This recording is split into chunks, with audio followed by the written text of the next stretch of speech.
Welcome one and y'all to the harshest series of them all. I'm your host, Riker Taylor, and welcome to The Rip, the video series where I will be breaking down some of the most atrocious websites that exist on the internet and comparing them against the 7 RIP rules and talking about what I would do to fix them and why are they just so objectively terrible. Let's get into it.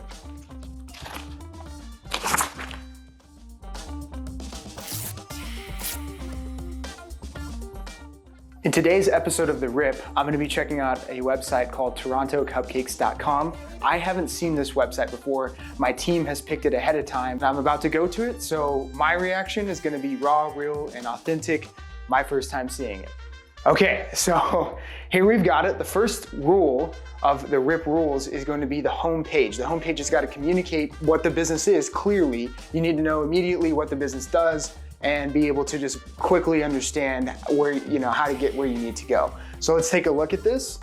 So first off, they've just got their logo repeating a gajillion times here. That's fun. This really isn't necessarily the worst website I've ever seen. I mean, it's very plain and okay, now it's starting to get bad. So why is this bad? 1, there's not a lot of content here. 2, outside of the name Toronto Cupcake with a cupcake icon and some boxes, I really don't see any other offerings of what they do. And 3, there's just a lot of white space, and I'm all for white space except the footer, the website's supposed to stop there. So yeah, as far as the homepage is concerned, not a very strong homepage. Okay, for rule number 2, we want to look at the navigation of the site. How easy is it to get around and get where I'm trying to go? So as you can see, they've got this little thing we call hamburger menu, and it flies out to the side and it looks like it's glitched over here. It's not the world's worst menu I've ever seen, but if I wanted to go to this cupcake page is getting in the way of all the other pages when it drops down. So that's kind of a pain in the butt. And then if you scroll down, I just clicked on the home page and it took me here. That's interesting. And if you scroll down here to the footer, there's also links there. Navigation, not terrible, not good either. So now that we've tried out the navigation, the next thing to identify is if there's any immediately noticeable broken links or buttons. On this site, on the home page, there's not a lot of buttons anyway. It's really just the navigation. So it's kind of hard to test broken links or buttons because there's not a lot of them. Clicking on any of these things up in the top corners here, it doesn't seem to be broken. So I guess that's one good thing, is at least the links you try to click on take you to the place it needs to. Okay, RIP rule number 4 is to have a good contact page. If I want to get a hold of you, I want to get a hold of you. And so the website needs to facilitate that. So if I go up here to the menu, it looks like they're calling their contact page Connect maybe. That right there is a knock. You want to try to use consistent language, and most people don't necessarily say Connect. I don't know, that maybe that's nitpicky, but I don't like it. They don't have a contact form, but they do have phone numbers, and it does appear when you click on the phone number that it does pop up the call. So yeah, I guess as far as contact, it's overall okay.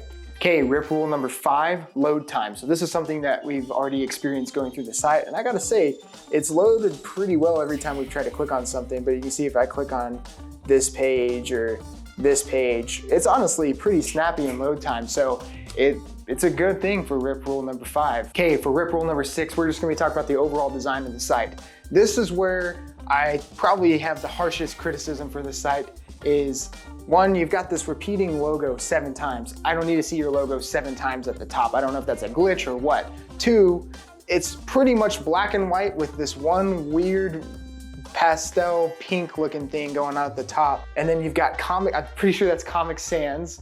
So that's a knock. So yeah, overall design is really non-existent. It's just like a basic website that somebody threw together and happened to get some things right, but the design wasn't one of them. All right, so for RIP rule number 7, this is 2021, so it's gotta work well on your phone. So we're gonna delve into mobile optimization. So looking at the site here, it's really honestly not as bad as I thought it would be. It still has that crazy white space underneath the footer, but it really looks like the page scales down decently well, except the logo, there's only 4 logos instead of 7.